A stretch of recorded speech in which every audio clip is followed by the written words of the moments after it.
Hello, ladies and gentlemen, faithful viewers of the Pride Resurrection channel. Perhaps you are wondering why the dulcet Middle American tones of the most dangerous man alive today are missing. Well, for today's Classic MMA Revival, I, Alistair, MMA fighter of little to no renown and master of the Gentleman's Combat YouTube channel that nobody watches, will be providing the commentary for the 1995 Lumax Cup. This is a gentlemanly and aesthetically pleasing competition, which was competed in a gi jacket of the combatant's choice and a set of shuto gloves. The Lumax Cup had been started the year prior in the hope of creating a more mainstream, for Japan anyway, style versus style competition that had the trappings of the usual traditional martial arts competition.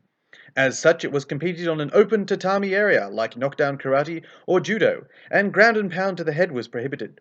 As to who founded the event or what even a Lumax is, no one knows, and neither Wikipedia nor Sherdog have any more information than I have provided here.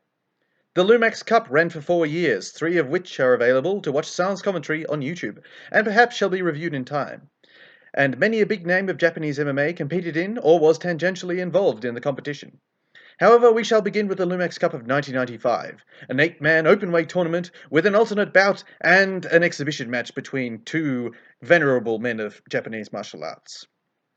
This tournament is to be competed between men of judo, sambo, kudo, and that most venerable of martial arts, shoot-style pro wrestling. And we open on our title screen, Lumax Cup, the Tournament of J, 1995. This is my first time recording a whole commentary of an event in one go, so there might be a few ums and ahs in there, which I apologise for in advance. We've got some nice VHS tracking errors of our venue here, which I'm not sure it is, but it's one of the Budokans in Tokyo. And there's a view of our few fighters being explained the rules. We see Tsuyoshi Kosaka and a few others in the back. TK is the big dude, and we see Egan Inouye in front of him in a singlet. He's a pretty shredded dude. We'll see everybody warming up and doing some cool stuff. That's Yoshinori Nishi, winner of the previous year's Lumax Cup. Men of karate, lots of fooling around and warming up on the floor just to make sure that they're ready to go. Rolling calf slicer. Anybody who's a fan of WWE at the moment should know that that is AJ Styles' finishing move. I'm just pulling up my notes here while we wait for this attractive Japanese woman to introduce herself and do the traditional Japanese peace sign thing. I guess she's going to go around and interview everybody. She is first talking to Yoshinori Nishi, the previous year's winner of the Lumax Cup. He's a pretty old dude, and he was a Kudo Daijuku practitioner. Kudo Daijuku is a mixture of Kyokushin karate and judo, and we're given highlights of his previous year's performance, where he got somebody with a fairly nasty neck crank. Nishi's an interesting guy because he's actually a pretty good mixed fighter, except he got absolutely decimated by Rickson Gracie in a Vale Tudo Japan tournament, and since then sort of lost a significant amount of cred.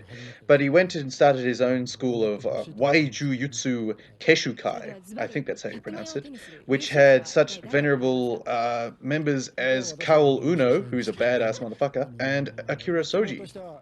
And I've got no idea what he's saying because I do not speak Japanese.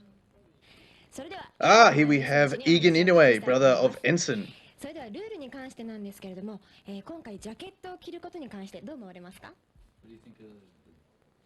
So we'll listen to what he has to say. I actually feel real comfortable putting on a gi.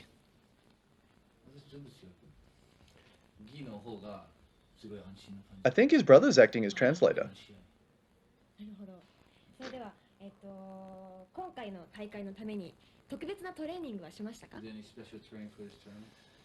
No, my everyday training. Yeah, that does sound like Ensign in the background. So apparently Ensign's Japanese is better than Egan's, but I'm not exactly sure why. They were both in Hawaii, and Egan was a racquetball champion before. Any fighter you worried about in the tournament? No, I don't know any of the fighters, so... He doesn't know any of the fighters. There you go. young Akihiro Gono. Gono had competed in the previous year's Lumax Cup and lost to a toe hold. And he would then compete on Daidojuku Wars 3 before coming back to the Lumax Cup. At this time, he was a Sambo practitioner, but he would later become more interested in kickboxing. And he also would beat, I believe, Stomach Cancer, which is good to know. He's still fighting in 2017. He's been booked on a Pancrase card. Look at him, he's all fresh-faced and young. Nice little Dodgers jacket there. みんな強そうに見えますからね。まあとにかく自分との戦いですねこれは。はい。それでは村上和成選手にお話をお聞きします。 Yes, this is Kazunari Murakami. He's a judoka, and he trained under Yoshinori Nishi, so he's a kudo practitioner and probably Waiju Jutsu Keshukai at this point. He would be an eventual pro wrestler, and he would beat Bart fucking Vale, the shoot fighting champion of the world, the man who, in heavy inverted commas, would knock out Ken Shamrock, and won the first ever Pride match via armbar before moving into pro wrestling. He threw a very fat man with a Harai Goshi, I think, and then locked him up with a straight armbar. 頑張ってください。ありがとうございました。それでは草柳和弘選手にお話をお聞きします。よろしくお願いします。ルールに関してなんですけれども、今回ジャケットを着るということに関してどう思われますか？ Yeah, this is Kazuhiro Kusai who had fought on the previous year's Lumax Cup and had been competing in Shuto since 1989, which is pretty fucking cool. He had currently lost to Eric Paulson, modern MMA genius, head coach of Josh Barnett, and Manabu Yamada, the Pancrase star, who had hung for 30 minutes with a prime, juiced-up Ken Shamrock. So he's a pretty cool dude, and he's had some serious competition. After this year's Lumax Cup, he'd go back to Shuto and would beat another of the members of this Lumax Cup, Akihiro Gono. そして最後に抱負を一言お願いします。はい、ですね、一応優勝を目指して頑張っていきたいと思います。頑張ってください。ありがとうございました。 Thank you, thank you. Bow, bow. Aha! Alexander Otsuka, the diet butcher himself, complete and utter madman. So he's currently making his shoot debut. So he's been pro wrestling for a little while before. He's currently working for Pro Wrestling Fujiwara Gumi, which was falling apart due to its biggest stars having left to go and form Pancrase. He would eventually move to Battle Arts, which was also a shoot style promotion, and he'd compete a couple of times in rings. Yeah, some nice VHS tracking errors going on with his bald head. He'd also compete in Pride against many people, which he probably should not have been in the ring against, including fucking Igor Vovchanchi. And he'd get German suplexed by Henso Gracie. Otherwise, he's a pretty cool dude, but he's an absolute madman. I got no idea who this guy is, but he's saying something about jackets, so he's happy to be wearing the gi tops. それではこの大会のために何か特別なトレーニングはしましたか？特別なことはしないんですけど、いつも通り練習して走ったりして、いつも通り軽く調整しながらやってきました。それじゃあ選手の中で最も気になる選手は誰ですか？そうですね。自分と同じ柔道出身の吉岡選手。 Something about judo, something about Ippon. Yeah, I got no idea. I'll listen to them talking Japanese and try to translate the few things that I can. よろしくお願いします。ルールに関してなんですけれども、今回ジャケットを着るということでいかが思いますか？今まで柔道やってきたんで、組み技は得意な方なんですけども、打撃があるということで。Yeah, so I'll listen to them speak Japanese and I'll try to translate what I can. I don't actually speak Japanese, but I know a lot about well, technique names because I'm a judoka and I'm just a massive mark for Japanese sort of MMA. We have Tsuyoshi Kosaka. Tsuyoshi Kosaka is probably the biggest name competing in this tournament. He is a representative from Akira Maida's Rings pro wrestling organization. Rings at the time was calling itself the most real pro wrestling, and it had shoot style, so realistic style matches. But then in comes Pancrase actually showing real shoot matches and what they look like, and it makes Rings look like shit. So Rings, in order to legitimize themselves, they started sending out their representatives into actual other Japanese tournaments. So they previously sent out Yoshinori Nishi to the Valley Judo Japan in 1994. He had lost fairly quickly to Hickson Gracie, which is unfortunate because if they put him on the other bracket, he would have probably beaten the shit out of everybody and beaten Hickson in the final and would have made both of their records look a little better. But, you know, I wasn't a booker at the time. And they'd sent out Yoshihisa Yamamoto to the next year's Valley Judo Japan, and now they've sent Tsuyoshi Kosaka, heavyweight judoka and shoot-style pro wrestler, to this year's Rings. And here we are being introduced to the official rules of the Lumax Cup Tournament of J. Yeah, so I'm sure we can all read that, and it's perfectly useful. I believe it has something to do with the length of the round, the amount of judges, what's allowed on the feet and on the ground. So I believe the rounds are 8 minutes. There are 3 judges. The 3 judges will judge at the end of each round and then decide whether or not there's a big enough disparity to call a winner. If there isn't, they'll go for another round, and they'll keep doing that until someone has clearly won the bout. You cannot punch on the ground, and in the event of a stalemate being reached on the ground, the ref will start counting, and if he gets to 10, you have to stand up.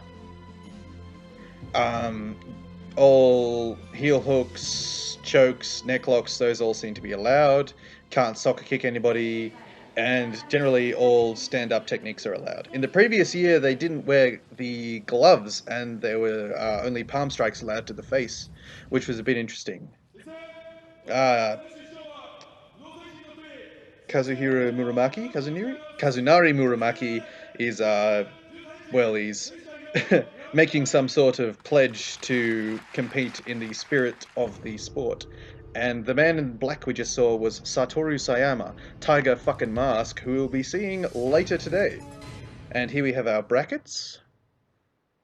I can't quite make them out because the VHS tracking is terrible. And we have our alternate bout between Isamu Otsuki, and... Ooh, hold on, I'll look at my notes again. Yeah. Isamu Otsuki and Yuichi Otsuka. Neither of these guys have Wikipedia pages, so as far as I can tell, they're both Japanese, and that's all I can tell you. Isamu Otsuki is a Kyokushin practitioner based on the shape and sort of thickness of his gi, and that's all I can tell you. He would have a MMA record of... eventual record of 0-5, and previously lost to Rumina Sato in Shuto, which is pretty cool, but otherwise I can't tell you anything about him. Yuichi Otsuka is a Sambo practitioner based on the jacket. He's wearing the traditional kurtka with the nice cool epaulets. Sambo jackets are pretty awesome. I always wanted to get one, but I don't actually learn Sambo. Well, you know, grappling is grappling, but I can't exactly claim to wear it at any time.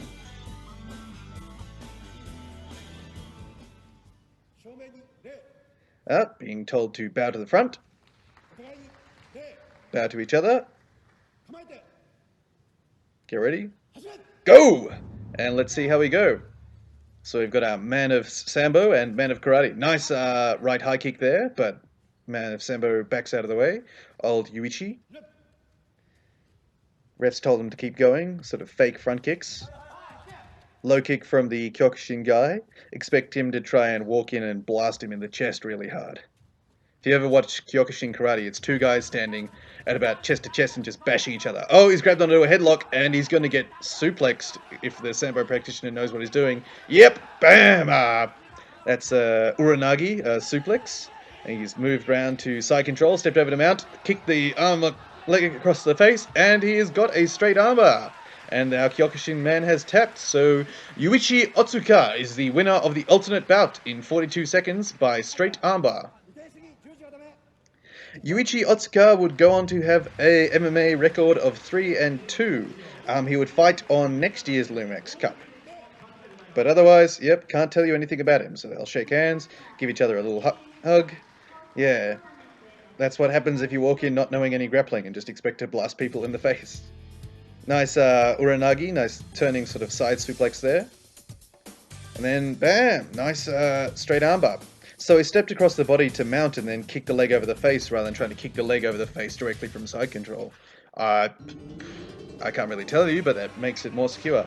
And Alexander Otsuka and versus Egan Inouye. So this is probably not going to go well for the Diet Butcher, the complete madman.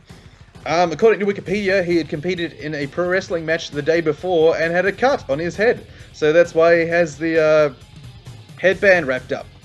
And Egan has his brother Ensign in the corner, and Ensign is fucking huge. Look at that swole motherfucker.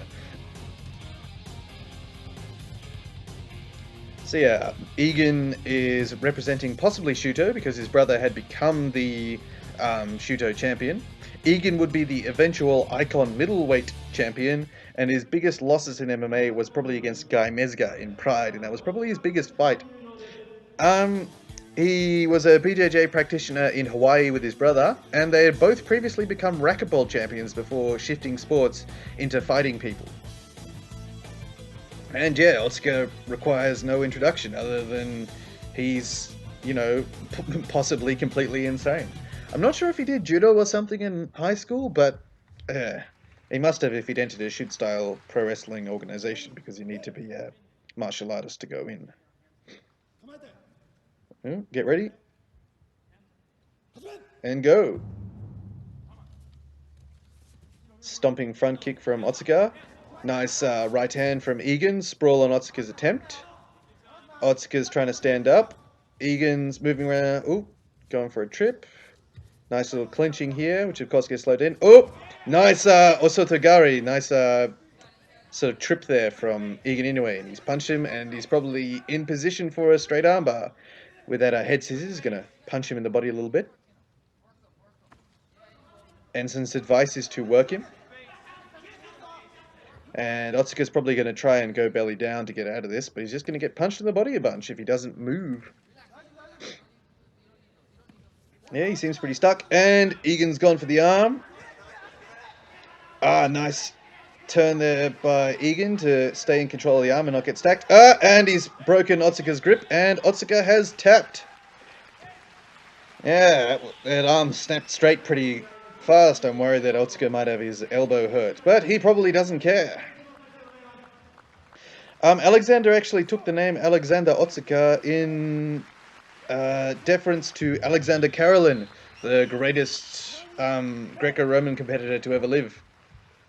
But yeah, he'd go on to have an eventual record of 5-13 after losing to a bunch of people he probably should have never fought in Pride.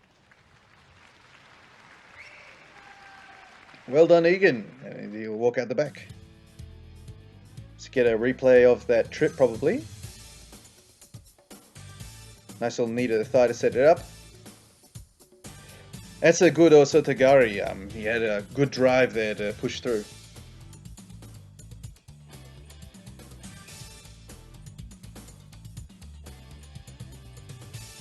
Nice grip break there too.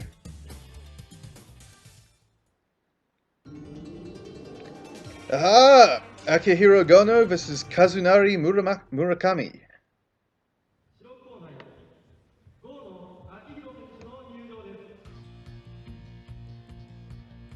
So Gono's also representing Sambo based on the blue kurtka he's wearing.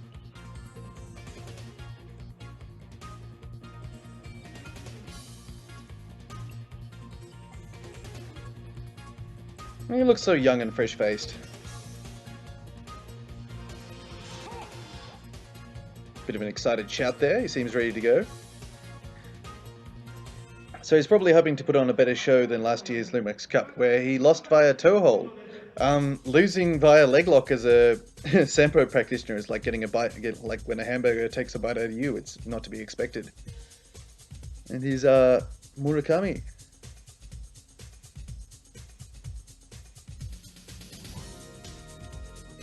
Handsome Japanese man, nice chiseled, good looks. Wearing a judo gi. Back to the front.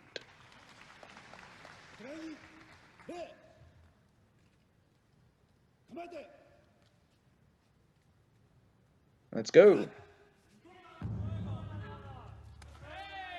Nice low kick from Gono there, so he's obviously started doing some stuff. Oh, and he's been foot swept. He's recovered half guard nicely, but he's sort of locking his legs, so I don't know how much he wants to do there. Maybe he just wants to lock it up and hope for the stand-up. Switching to reverse half, and that's what happens when you switch to reverse half without the weight control. You get bridged over. Oh, nice deep half sweep, and Gono's going for the legs. But Murakami has managed to clear Gono's legs and pass to top half guard. He's pummeling under for trying to isolate Gono's arm.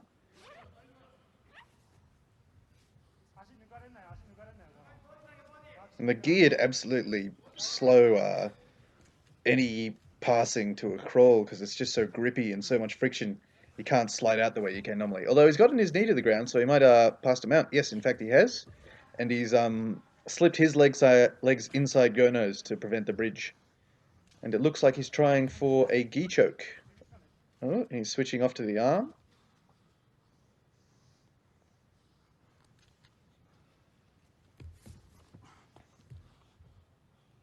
Still hooking the legs. That's a real judo thing because the pin's very important in judo. So they'll get to mount, and rather than trying to be active, they'll slip their legs inside yours and flatten you out so you can't get any power on a bridge. Except he's let that happen because he wasn't slipping the legs, and he's being bridged over by Gono, just as I tell you that's what they tried to not let happen. Well, there you go. And body punch by Gono. And collar grip by Murakami, and Gono's going to drop back on that foot. He's going to make the Ken Shamrock mistake. Oh!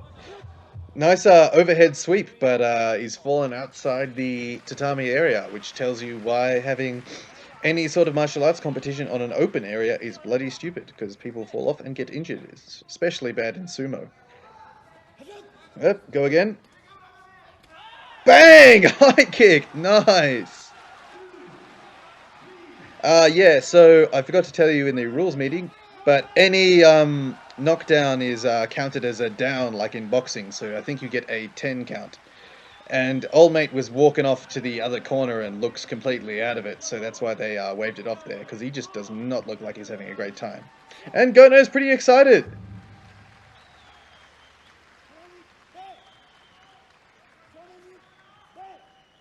He's got no idea what's going on. He's trying to bow and trying to shake hands. Nicely done, Gono. So, Akihiro Gono moves on to the second round. And he's pretty pumped. Smack!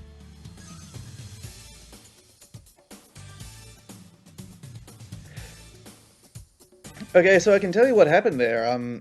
Possibly Gono looked at old mate's leg first and then threw up the high kick, because Murakami's hands were coming down as if to catch the kick. Here we have Susumu Yamazaki and Kazuhiro Koozai.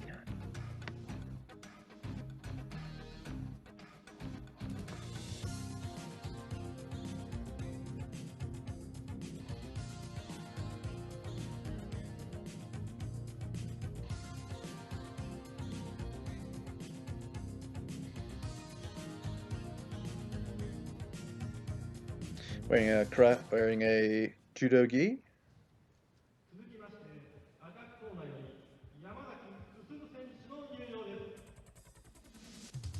And here's Yamazaki Susumu. Susumu Yamazaki does not have a Wikipedia page, so I can't really tell you much about him. Whereas, yeah, as I've told you before, Kuzuyanagi was a competitor in Shuto.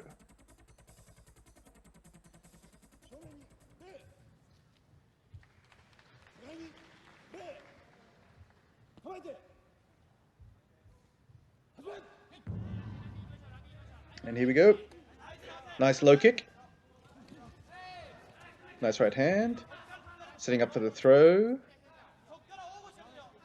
I cannot tell you who is who right now, because they are both just black-haired Japanese guys in judo gis.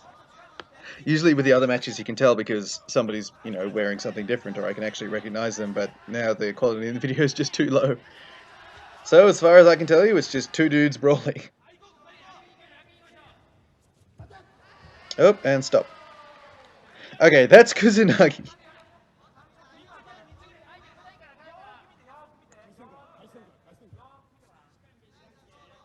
So I'll try to keep an eye on him. I think he's wearing a brown belt rather than a black one. Nice front kick from Yamazaki, high kick from Kusanagi, low kick from Yamazaki, and a nice right hand from Yamazaki too. Fucking around at the distance. Grip fighting. MMA in the gi is very interesting. Also, if you watch a modern day Kudo competition, because you can use your punches to set up your grips a lot better than you can in thing. Oh, nice Taitoshi, nice body drop. Very good judo trip there from Yamazaki. And yep, Kusanagi is feeding himself under for a leg lock, which tells me that he is a judo practitioner. Because if you are a Japanese fighter at any point in the 1990s or later, if you're on the bottom and you're not feeding yourself under for leg locks, are you really a Japanese fighter? And of course, he's discovered the issue with fighting in a gi with leg locks is they can just grab your collar and prevent you from getting underneath far enough. So he's getting punched, bothered in the body, but he doesn't look. Those don't look particularly worrying. So Yamasaki's working from on top. Did he just drop a knee in? I think he might have. Working some body punches, just grip fighting, and Yamasaki's sort of fucked up and turned over with his sort of reverse half guard there. I myself got caught in that position in an MMA fight, and it is not fun because you're just sort of getting hit. Yeah, so that's why you should be careful if you want to feed yourself under for leg locks in an MMA fight. He's managed to recover butterfly guard, and he's trying to feed himself in for the other side. He's actually getting it this time. He's got a hold of the heel. He's under the knee. Oh, punch to the high chest there from Yamasaki.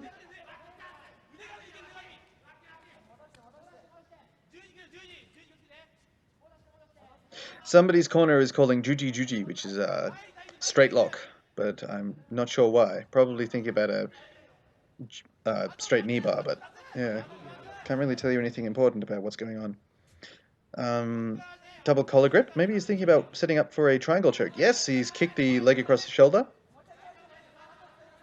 but he's not got the posture broken. But you can do that if you grab a hold of the gi and pull him down. Oh well. Oh, grounded knees, and he's being picked up. Going back to an open guard, feet on hips. One hand sleeve control, one hand on the collar.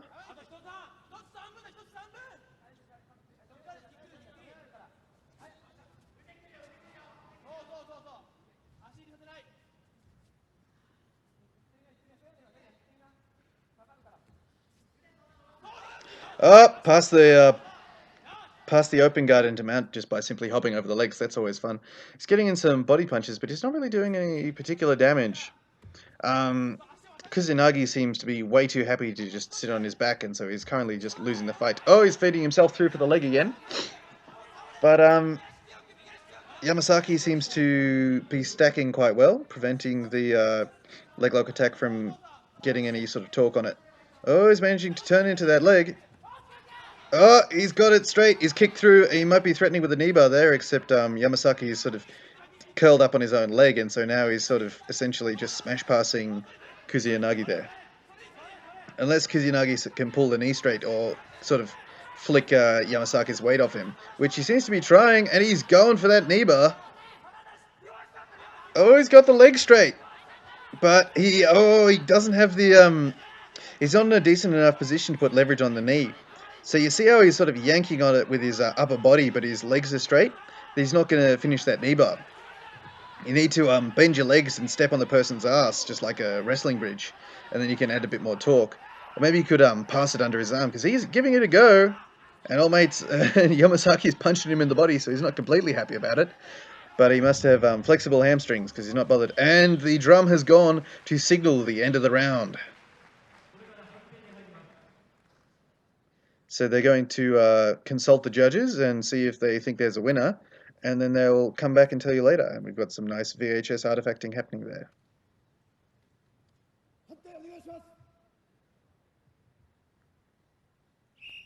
And the judges have called it a draw, so we're going to see a second round.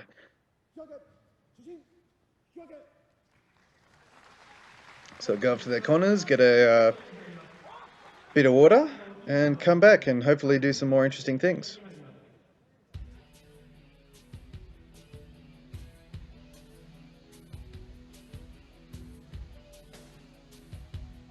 Going to get any interesting replays, or are they just going to start us up again? Oh, Yamazaki has a cauliflower ear taped up, which is always nice.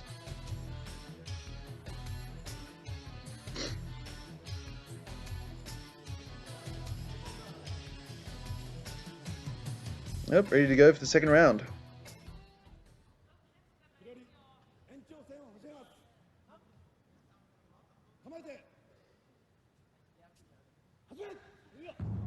And here we go. Nice low kick from Kusanagi. Nice right hand after it. Good clinch knee from Yamazaki. Nice right hand in the... Oh, left hand in the grip fighting by Yamazaki there too. Why did you pull guard?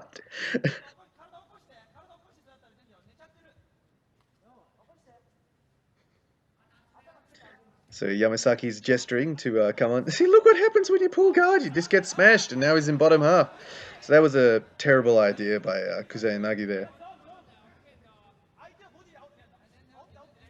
It always seems to happen when people are out of ideas. They just pull guard. Oh, he's trying for a sort of version of the Eddie Bravo lockdown here. If you see how his how Kusanagi's legs are laced underneath Yamasaki's with the foot under the instep, well, both insteps of the foot underneath each other. So that can act as a calf crush, and maybe that's what he was thinking about, but he didn't really get anything going with it. And Yamasaki's eye is starting to swell from that right hand from earlier. But he's trying for a double wrist lock, a Kimura.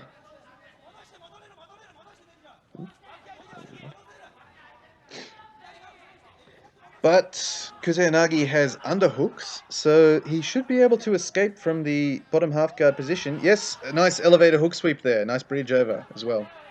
So he's managed to get on top. So we'll see how Kusanagi's top game is, because we've only seen him working from on the bottom at the moment. Who knows, maybe he only really knows leg locks, so he'll pass into half guard and then step over and attack for a knee bar. You never know. Oh no, nice pass there. But Yamasaki's trying to stop it with the inverted triangle attack, maybe? Nope.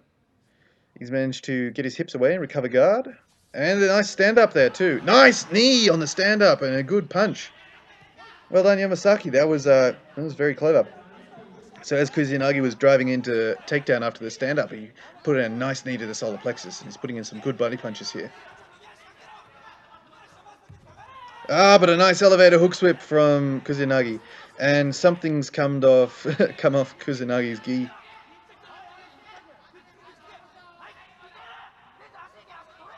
So he's just trying to pass the guard here, which is difficult as hell to do when someone's got a serious grip on your gi. And he's trying to pull the gi. Yamasaki's trying to pull the gi over the head. Oh, he's grabbing, messing around with the foot here, so he might drop back on a straight foot lock. Yes, he's going to do that. Which is, of course, hard as hell to finish when someone's got a hold of your gi. But he's on that straight footlock, but he's just going to get stacked and passed. So Yamasaki's coming up, but there is not very long left in the match, as you can tell from the announcer. I think that's 30 seconds left. So he's trying for that straight ankle lock. And Yamasaki was thinking about one of his own, but the big giant taiko drum has been thumped and the match is over. And I think Kusanagi won that round, so he'll probably get the match.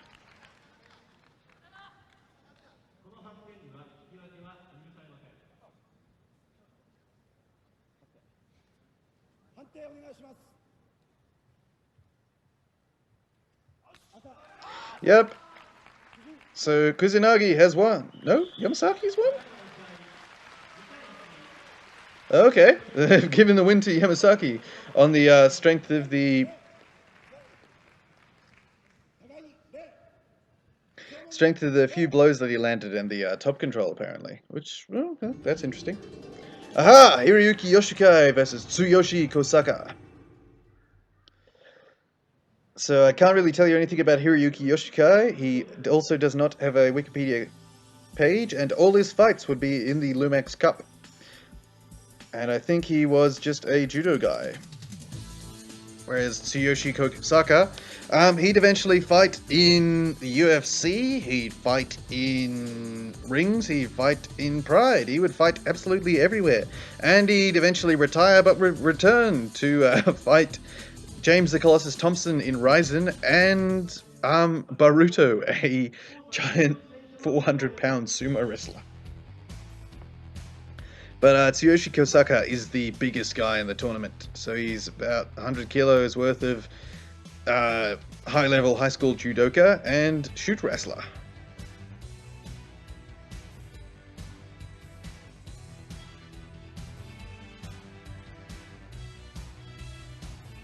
He's got really easily cuttable skin, so we might see a bit of blood from him.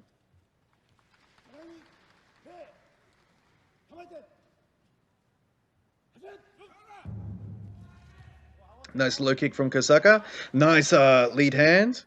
And Yoshika's jumped in with the right hand. Good kicks from Kosaka. And he's driven in on a knee pick and pushed Yoshika out of the tatami area. There's good striking into wrestling from Kosaka. Nice right hand from Yoshika, though. Good punch flurries. Yoshika's caught TK's kick and gone for a head outside single, but he's given up his back at the same time. So that's one of the dangers of a head outside single leg attack. But the problem is the back's a lot harder to keep when someone can just grab onto your gi and pull you around with it.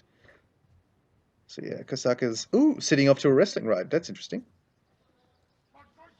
Spinning around to the front. Maybe thinking guillotine joke. But Yoshika's got a bit of a death grip on his gi sleeve there. Oh, back to the back. He's trying to break Yoshika's grip.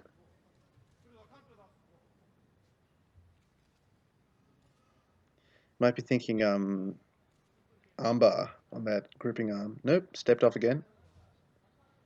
With wrist control. And that's a heavy dude to have on top of you. Sitting off to the side, maybe working some turnovers. Yeah, driving down. No, keeping him flat, just riding him. Going for a torture rack or something. With his shin on the back there. That was interesting. Still trying to break the grip. He's managed to get his arm free. So that's important. He's tried to pull Yoshika on top of him, and that's worked too well, and Yoshika's managed to stand up. And has forced him out with his gi. So they'll be separated and started again.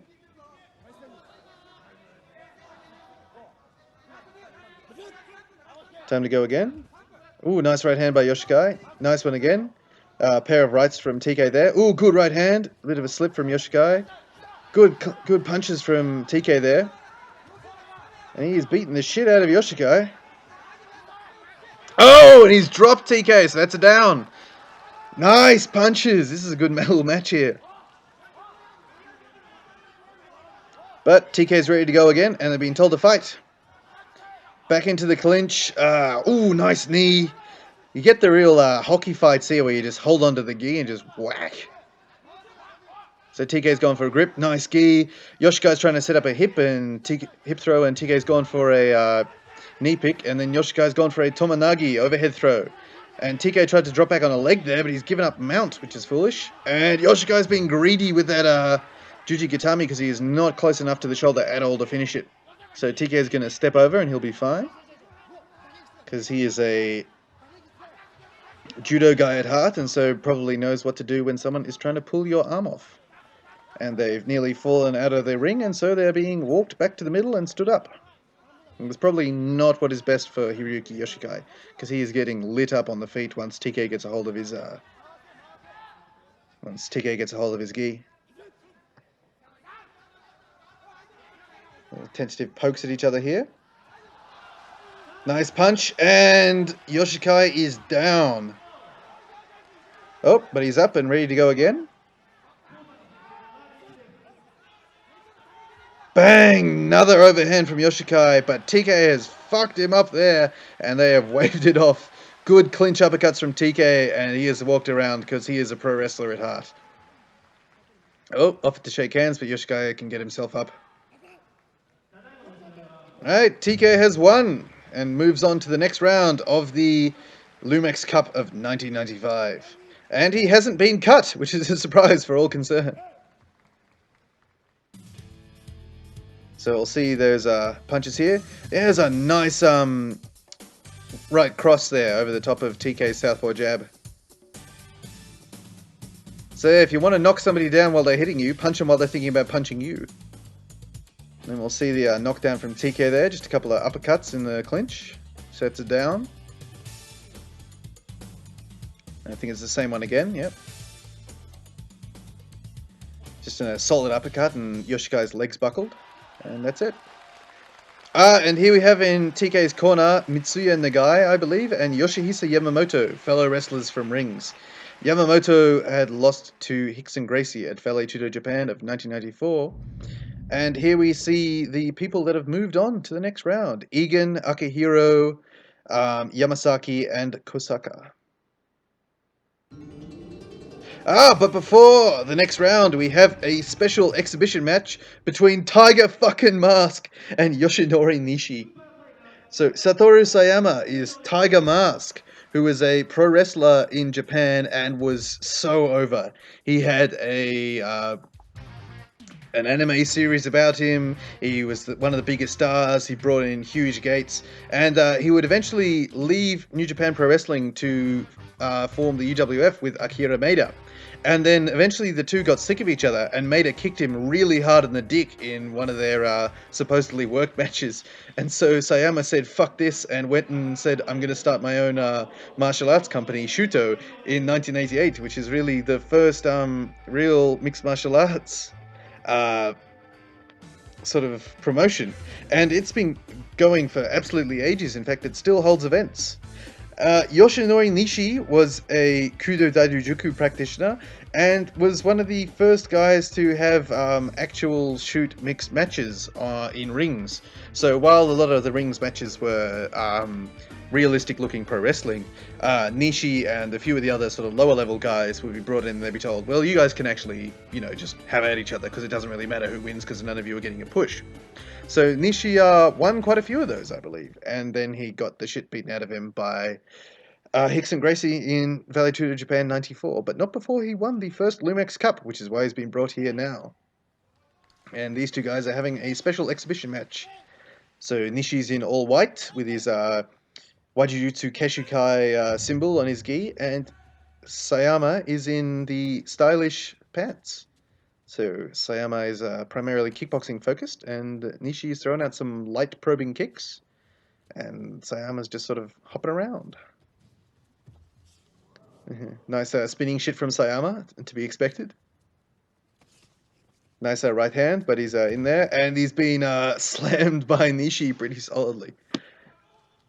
Nice recovery, managed to push up and come up out of that Jujikatami attempt, that straight arm lock. And Nishi's rolled him over with a variation on a flower sweep. And he might be thinking leg lock. Well, that is in a top half guard. No, he's going to think about passing instead. So mucking around with each other's gi.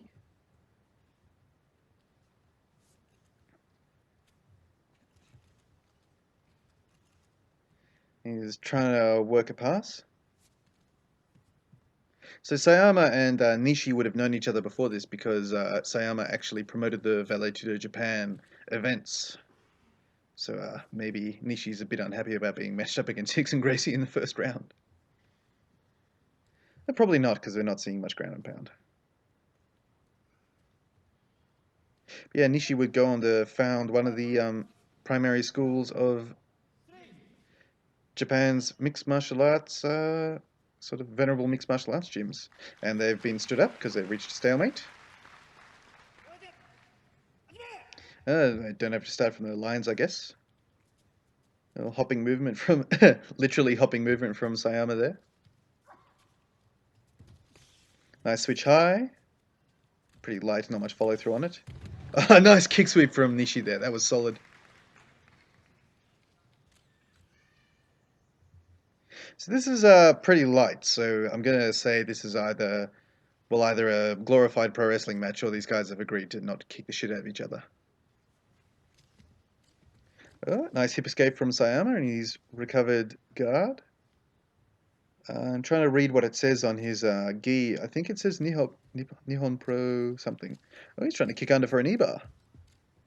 But he's been passed, which is in danger. Which is, of course, always in a danger there. And he's kicked his leg across Nishi's face and inverted his legs and recovered guard. So Nishi will be thinking about how to pass here. Or maybe they'll just lame it out. Another hip escape from Sayama. He's trying to set up an escape from the bottom.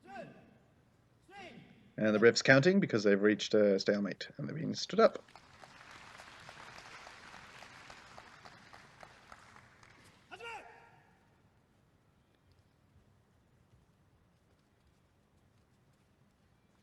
Nihon Pro Shooting, that's what it says. So he's representing Shuto. Ah! Flying armbar from Nishi. Nice. And Sayama has tapped.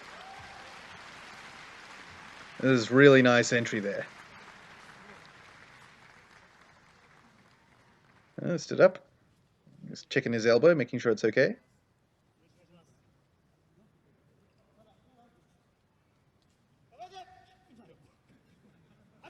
Oh, they're being told to keep going, so I guess this is a true exhibition match. No one wins. Spinning shit from Sayama. Nishi does not seem bothered by it.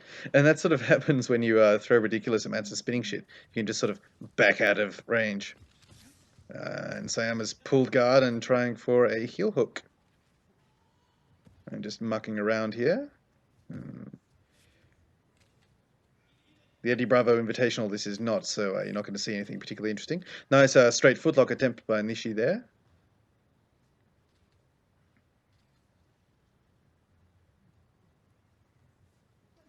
Oh, switching for a heel hook, and they're rolling out of it. And Sayama's managed to kick his heel out of danger. And they've nearly rolled out of the ring there.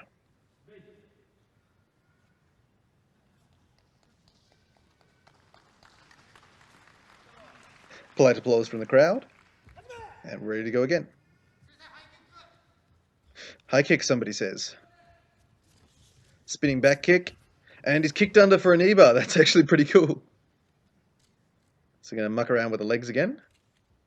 And Nishi's got longer legs, so he's at a significant advantage here. Oh, he's going for a cross heel hold. See how he's crossed Sayama's legs over and he's punching underneath for a heel hold. Or a Russian shoelace, depending on your terminology and depending on what he pulls on. So maybe Nishi been talking to Volkan in his time at rings. But I'm not sure if they're actually contemporaries. I think Nishi had left before Volkan arrived. Kicking free. Try and stand up. Back roll, stand up. And that's it. That's the end of the match. Tiger Mask looks a little tired. So I'm going to say that was light-hearted sparring rather than an actual match. But that was pretty cool. Especially that flying armbar from Yoshinori Nishi. And that spinning back kick to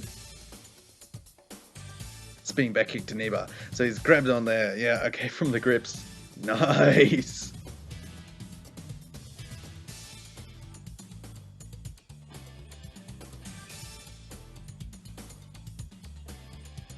Good. Show us from all the angles. That is a nice flying armbar. A lot easier in the gi than in the than in no gi. You got to have a real death grip on someone's arm to get it. We'll see Sayama's ineffective spinning shit. And we will take a break there before we move on to the next part.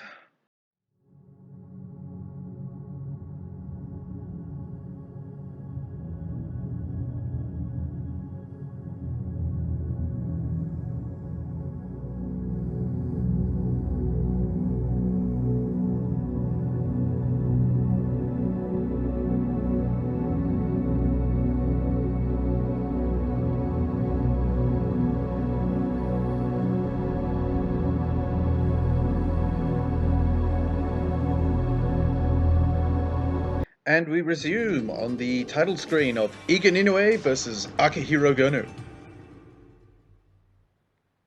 So we're up to our first semi-final of this Cup of Lumax. It should be a fun little matchup between Sambo and Brazilian Jiu-Jitsu, which is a matchup that is older than, I don't know, most. But yeah, damn, Ensign is swole. Look at those traps, he's like a cobra.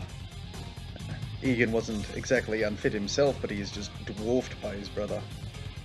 And Ensign had a pretty good career himself, except he just got into wars when he really shouldn't have, and he had a bad habit of deciding he was a heavyweight, even though he was in a middleweight's body.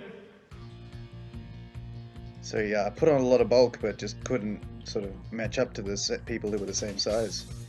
And here comes Gono, eventual Grabaka member, competitor in Shuto, Pride, the UFC, and basically everywhere.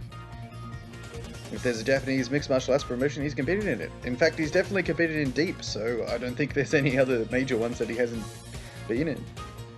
So yeah, and he started all the way back in 1994, so that is a long-ass career if you think about it, considering he's still going today. He must have been real young then. I should have checked before I started recording. But yeah, doesn't matter. And they're being told to go by the referee. Nice knee shield from Egan there, and in on a good double leg. And Gono was doing alright at keeping him away in guard, but he's gone to knee on belly, which is an absolute bastard of a position to get out of. Crossface there, preventing him from turning. Little knees from the bottom from Gono, that's a bit silly. Little elbow from the top to the body. Gono's probably thinking about trying to prevent the mount. And yeah, so that's what that bridge is doing. He's trying to create some space, and Egan's going to go around for that armbar. Nice body punch. Oh, well, recovered by Gono there. So Egan was hopping up on that foot, was probably going to spin around the head. Oh, and the Ensign's come around to talk to him a little bit. Oh, and they're being told to stop and not move, and they're being dragged by the referees back to the center of the ring. That's ridiculous. That's very cute. Alright, so they're ready to go. Wasn't down the head, going to knee on belly, probably thinking armbar on that opposite arm, or that near one. And Gono's trying to go belly down and stiff arm Ensign away, or Egan away to prevent the pressure from that knee on belly. But he's been mounted, which is an absolute, yeah, which is not great. He's trying though, but he's not as skilled on the ground as he would be eventually, or as Egan Inouye is now. Especially not in the gi. So I always wonder why there was such a big Sambo thing in Japan, and there is. Ooh, nice armbar on the bridge there by Egan, and Gono's trying to push his hands up. Oh, and he got that nicely done. That was a real nice armbar. Yeah, I'll have some fun with that one in the replay. But I think Gono's hurt, because that was really nice on that bridge when he's tried to stiff arm Egan away to get some extra push on that bridge. Egan slipped right off into that armbar. It was really nice. Oh, cuddled by Ensign. That's cute. But yeah, Sambo's really big in Japan, which is sort of strange after guys like Chris Dolman came along with the pro wrestling roots. But yeah, because they're into judo, and Sambo took a lot from judo when it was formed, and then it's sort of come back around to Japan and then been made fun again as well. Especially with all the leg lockery that goes on. Yeah, that arm might be broken, because Gono is not a happy man. He's not moving particularly well. Ippon! Winner is Egan Inouye. Oh, Hawaiian-American Japanese guy. So we'll see that, yeah, nice knee shield pick up into double leg. It was a solid double leg too, with some good lift. There's a nice pass too. Nicely skipped past the legs and using the gi to hold Gono's hip still. I just shook my hands to demonstrate holding the gi still. Even though you can't see. So here it is. Nice bridge from Gono, but yeah, Egan slips right off into the armbar. And the shin on the back of the head to finish the turnover. Then he'll kick it back over the top when he gets back on top. Nice. This is a really nice technique. That's beautiful. And you only really catch those if you're really good. So, Susumu Yamazaki versus Tsuyoshi Kosaka. TK himself.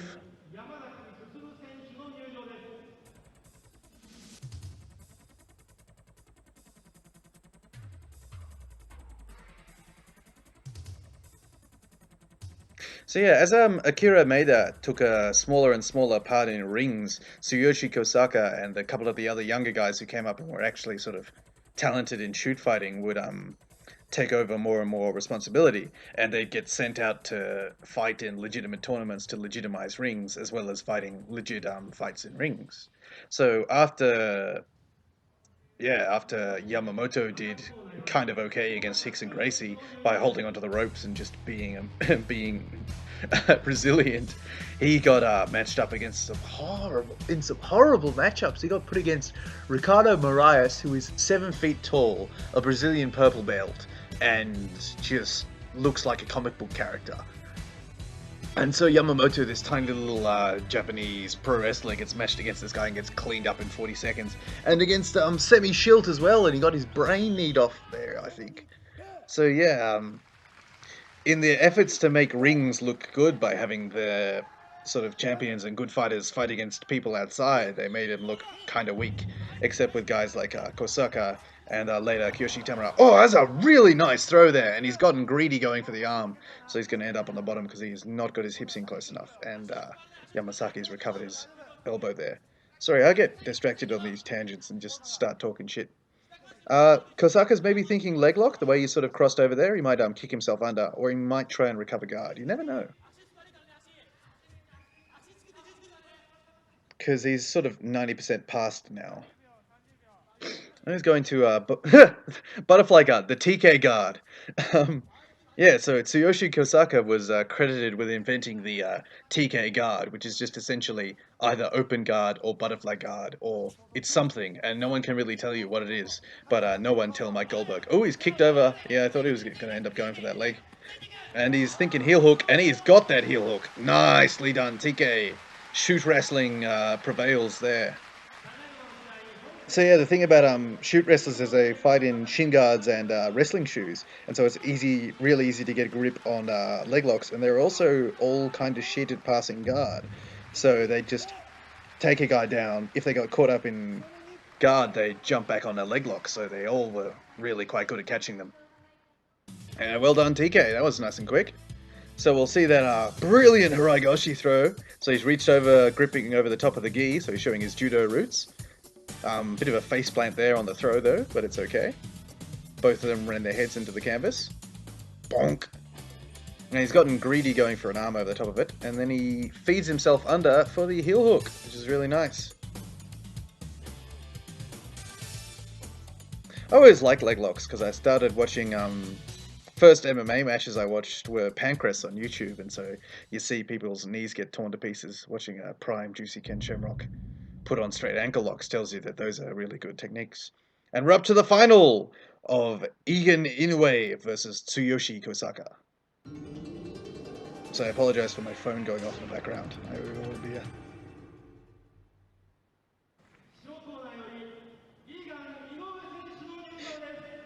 So TK's had the hardest run to the final, but they both finished their opponents within a round, because TK got dropped in that one match, but otherwise he's okay, and Egan managed to armbar both these guys fairly quickly, both the Diet Butcher and Akihiro Gono. So yeah, again, a pep talk from the swole ensign. Nice team singlets there.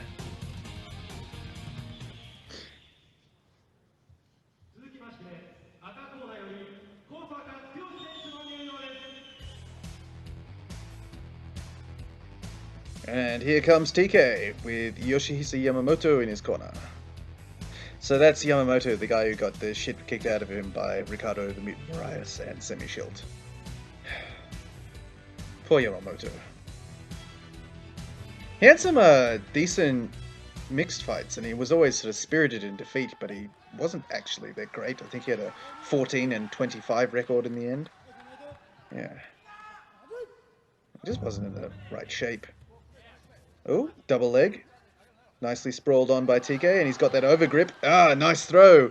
But he's given up his back, which is one of the problems with those judo throws, is you can get your back taken if you are not careful and don't finish the throw cleanly. It's not so bad on stuff like Haragoshi, but Ipponse Nagi is the worst one, because you'll throw with the shoulder throw and you just put him right in position for a rear naked choke. But he's managed to get a decent grip on the sleeve, so he'll be able to pull Egan around. And Egan's going to think armbar, but he stood out of that, prevented the leg getting across the face, and he's fed himself into guard. And he's going to go for an over-under pass, because he's a big fucking dude, and he can do that. Nicely done. Nice inversion and guard recovery from Egan, though. That's some good jiu-jitsu. We'll listen to what Ensign has to say in Egan's corner.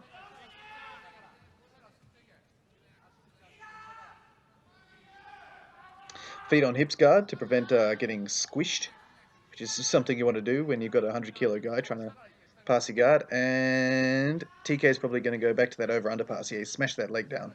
He's going to kneel on that leg. Oh, and just scoot around himself into half guard. Oh, nice over belt grip there. That was really good. And he's taking top. That's really nice. Straighten him out. Good body punch. Interesting shorts he's got on there, where the the cup area is just this white line. I don't know how much offense he's going to get, because TK's got a good grip of his gi and is keeping his balance down. Oh, TK scissors! So that mount escape, the TK scissors where you kick your legs up and kick over, was invented by Tsuyoshi Kosaka. Or if it wasn't, it should have been. And was made most famous by him. Nice punch from Egan in the standing, and a nice back throw with a trip. I'm sure it has a judo name, but I don't know it. And TK is trying to catch up half guard on Egan's feet and push his hips away to prevent him from consolidating side control, but he appears to have it. Digging in a forearm choke, and they're getting a grip on the gi, and TK got sick of that, so he shoved the arm off. Good body punch from Egan. And he's still trying to get that foot. Yeah, one of the issues is he's going to mount, but he's ooh, that was a bit of a sort of 50-50 moment where TK could have caught that foot up, but while Egan was trying to go to mount, but I guess he didn't quite get it. And TK scissors again, and he's gonna he missed that one. He was thinking about footlock, and Egan managed to shove the legs off and escape.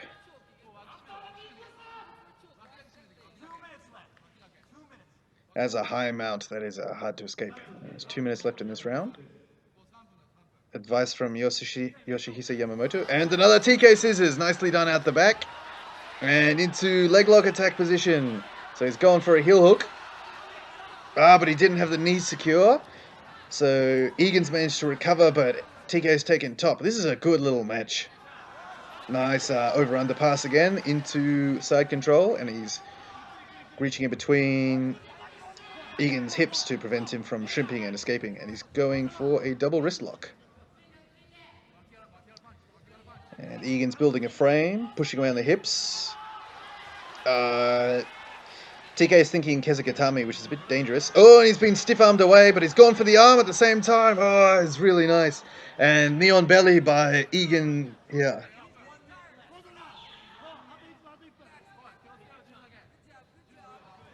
And over to mount. 30 seconds left in the round, I think. And TK is thinking about bridging. Oh, TK scissors again! And he's managed to create enough space with the TK scissors to get on top. So Egan's trying to keep him away with feet on hips, preventing the smooshing again. And he's going for a double wrist lock, a Kimura hold, but TK's put his hand on the inside of his thigh to prevent the grip from happening, and he's going to complete the pass. Yes, he's still working on that pass.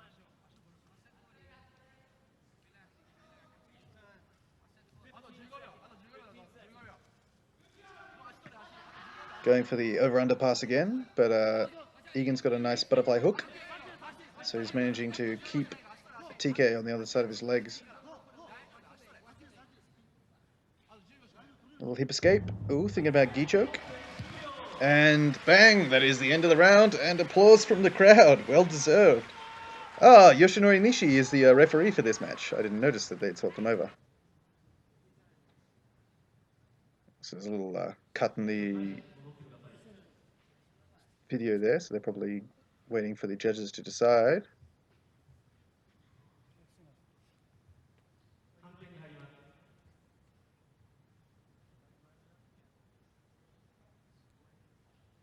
Still waiting.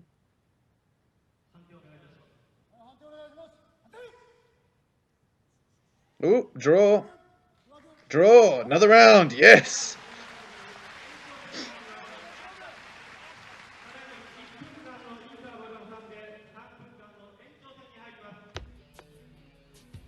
So they'll take a break in their corners, get some a little bit of advice.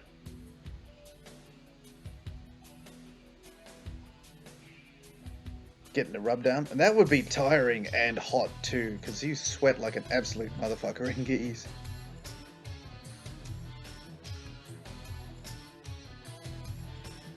I don't know what productive things Yoshihisa Yamamoto has had to say apart from hold on to the ropes and run away.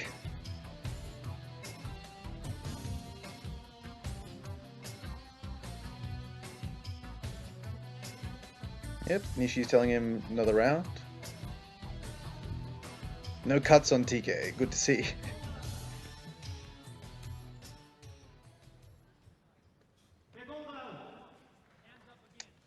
Second round, here we go.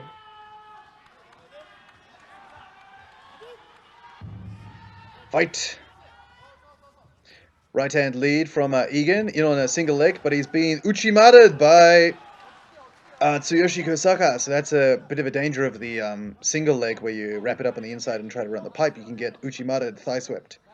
So now TK's working from top half guard, working in a crossface to flatten out Egan, and then he'll be trying for a Kimura. Oh, but he's been shoved back to guard. Nicely done. Phone goes off again. Oh, you will be here. He's reaching back to open the guard. That's dangerous against a jiu-jitsu guy. Body punch from the bottom from Egan. Probably not super smart. Over under pass again. Oh, but he's getting caught up in the triangle. Stack. Nice stack. And Egan had to pop his legs to prevent himself from getting absolutely crushed there. He's gone back to feet on hips, keeping some distance. Because that is a heavy dude. This is real smart from Egan on the bottom. But the pass is there. Nicely done. That was really pretty.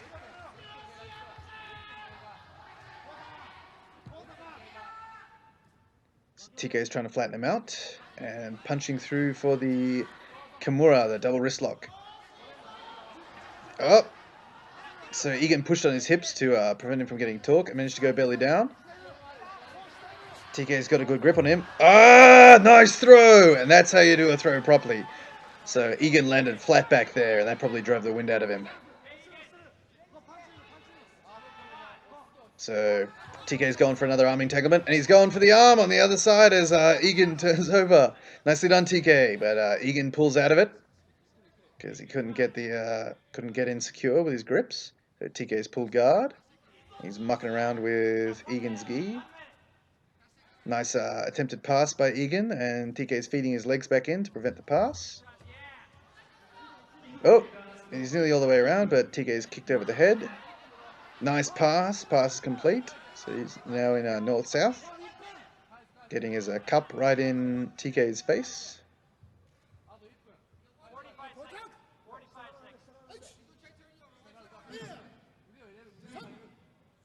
Oh, and Yoshinori Nishi is counting, telling them that they're in a stalemate and they need to move. Body punch. You could be thinking armbar here, but TK's mucking around with his gi and trying to hip escape back out. Nice Shinon neck ride. Shinon neck ride is an underutilized position in my opinion because it is absolutely horrible to be underneath. Maybe that's why it's underused. Oh, nice spin for that armbar. Hey! Homer Simpson escape where you run your feet around and flip over. Really beautiful. And Egan's horn belly down to prevent himself from getting past. And now we'll see how TK works in the sprawl position. He's going to a wrestling ride, and we'll see what he thinks to do. And the round is over. Show me a replay of that armbar escape, because that was beautiful.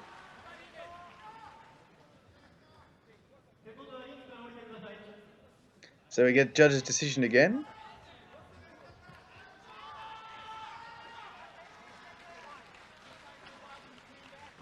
Anson's trying to fire him up.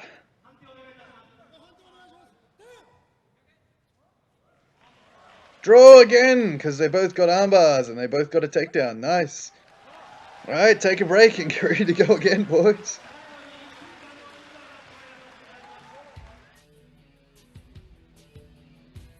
So we get our royalty-free J-Rock.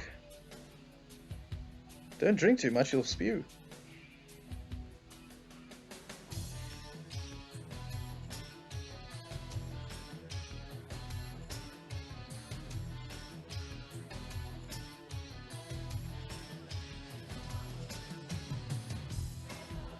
Give him a good rub down, rub on the forearms, those are important, especially with all the gi gripping. Especially in gloves, that'd be really hard.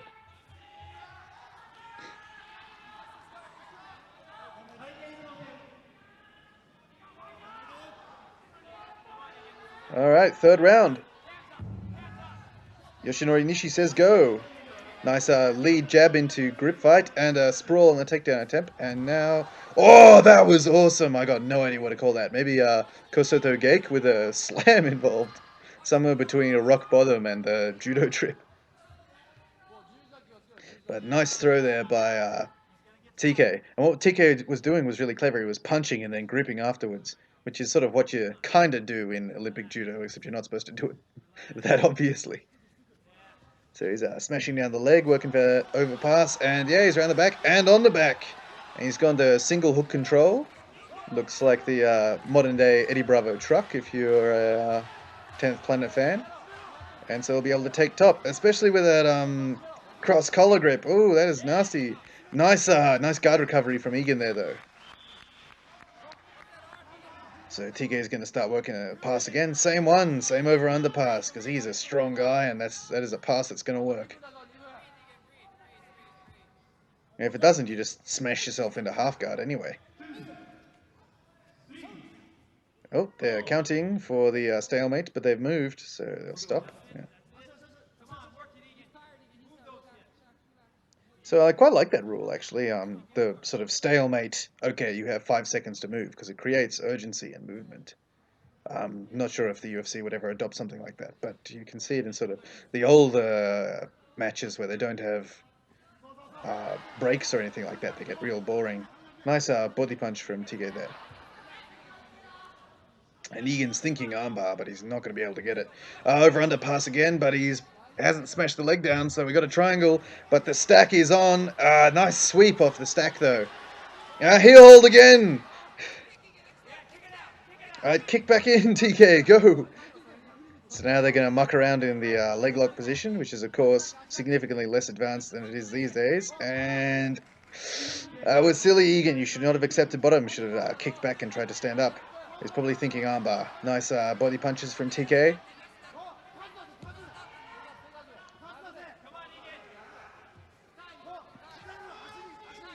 Good body punches, nice and solid.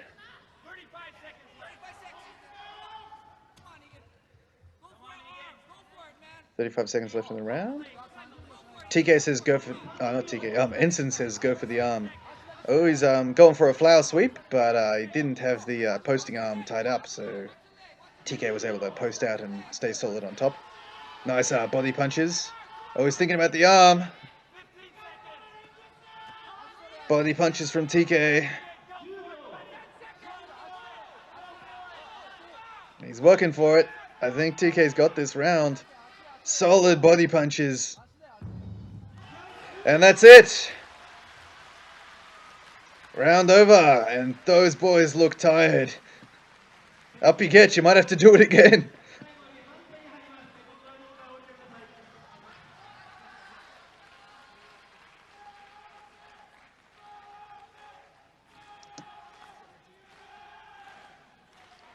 So we will wait and see what the judges have to say about that round, but I'm pretty sure that TK has it.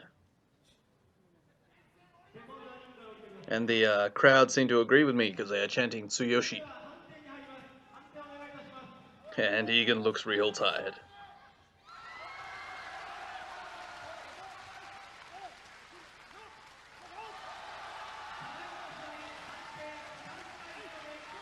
Okay, and the judges say red corner, and Tsuyoshi Kosaka is the winner of the 1995 Lumax Cup.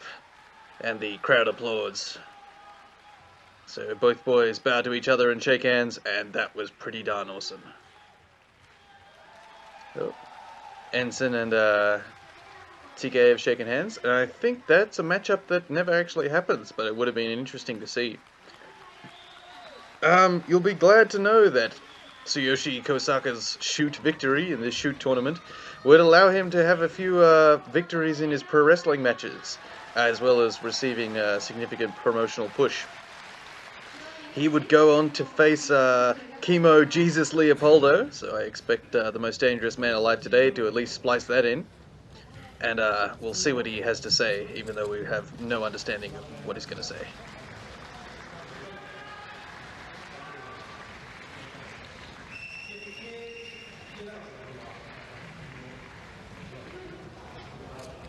Well, he didn't name any techniques, so I've got nothing for you. TK would go back to rings, win a couple of matches, and then he would meet Maurice Smith in the ring, would defeat Maurice, and then those two would become friends and training partners, and would go on to form the alliance with another opponent of TK, Frank Shamrock. So after Frank Shamrock was done in Pancrase, he'd go across to rings and would have a great match with Tsuyoshi Kosaka. And look how happy Mitsuya Nagai, he's another rings guy, look how happy he is about TK's victory. But yeah, this was a fun little event.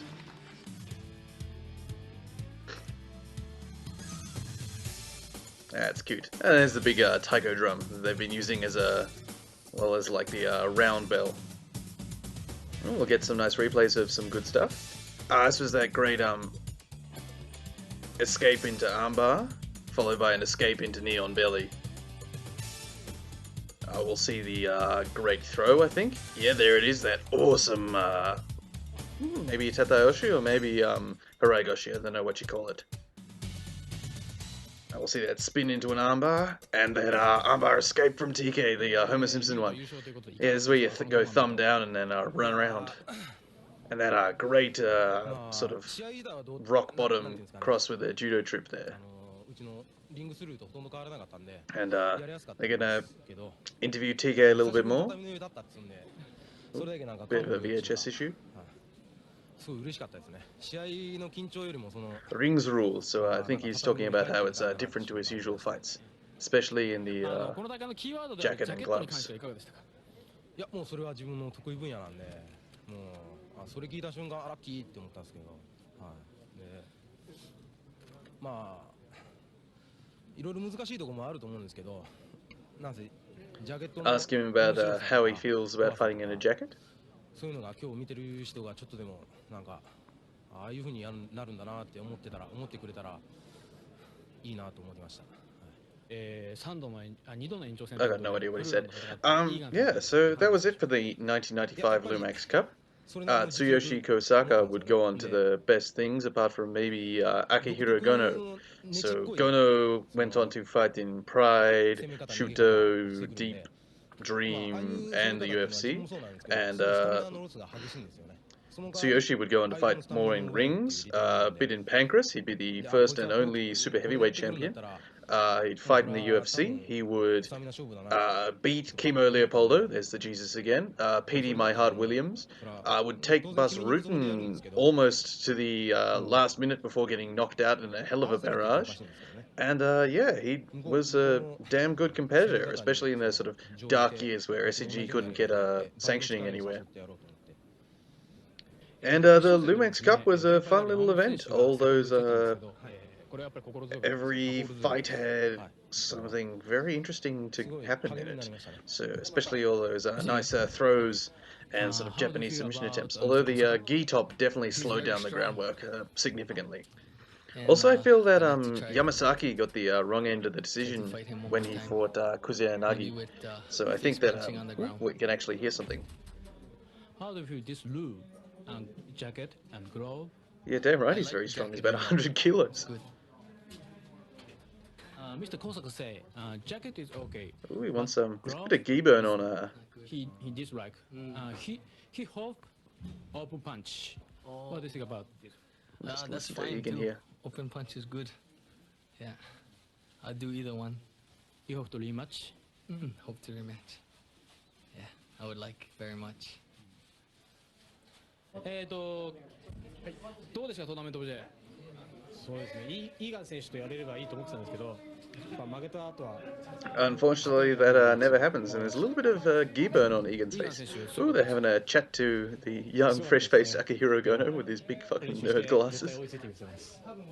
Look at him, しか he's し優勝 cute. 候補にも数えられた村上選手見事に KO しましたけれど。 So Gono would go on to fight in Shuto after this, あれは狙ってたん and です then would go on to have a great career. His biggest win is probably against a young and very angry Gegard Musashi at Pride Bushido, I think 12? Yeah, Pride Bushido 12. はい。どうでしたかトーナメントオブジェ。 But he'd go on to the UFC and would retire from there after losing to Dan Hardy. But he would defeat the greatest opponent of them all, stomach cancer, so that's a good thing. よかったですね。 I think this is Yamazaki. 思う存分できたんで、最後でした。 Learn some shit on the ground, 小 mate. 坂選手の試合いかがでした？ そうですね。もう Ooh, that is a rough cauliflower ear he's got. 相手もそんな大きく見えなかったんで、やれるかなと思ったんですけど、 Very large. やっぱり I 相手の方が do 落 not ち着いて think ま he す should have gotten that decision against Kusanagi. I think Kusanagi came closer to the finish, especially with that knee bar. Still, I was not on the judging panel that night, so it doesn't really matter what I think. 全然通用しないんで、もうちょっと自分に自信がついたら考えてみたいと思います。まずは大成功と言っていいですよね。そうですね。I don't know why I'm listening because as I've said, I don't understand Japanese. But I'm just sort of marching time until the end. Ah, Yoshinori Nishi, venerable man, looking very nice in his suit and tie. もっとたくさんの人に見てもらえたらと思ったんですけどね。はい。 No doubt telling everyone how he very much enjoyed mucking around with Satoru Sayama and running this year's Lumax Cup. Yoshinori Nishi, I don't think he would fight again after this, but he would come back to referee next year's Lumax Cup. And he is a big dude, and he's pretty cool. And I think if you can find his a couple of his shoot fights from rings, they're really worth a watch, as well as the 1994 Lumax Cup, which I hope to bring you all. If any of you actually watch and enjoy this little show, who knows, this might be the worst viewed video on the entire Pride Resurrection channel, but you never know that. And if you guys enjoy it, I hope to come back with the remaining Lumax Cup events, and maybe doing something with some more Pancrase, which is where my true love lies. もっといい会場とかですね、宣伝をそれはもう我々スタッフの力ですから、いい方向で見せていきたいと思います。 All I got from that was something about dogi, so wearing the gi. Yeah, I really cannot understand Japanese, I don't know why I keep trying. Oh, there we are. And we are on to the presentation ceremony. So here comes the bigger man, Tsuyoshi Kosaka.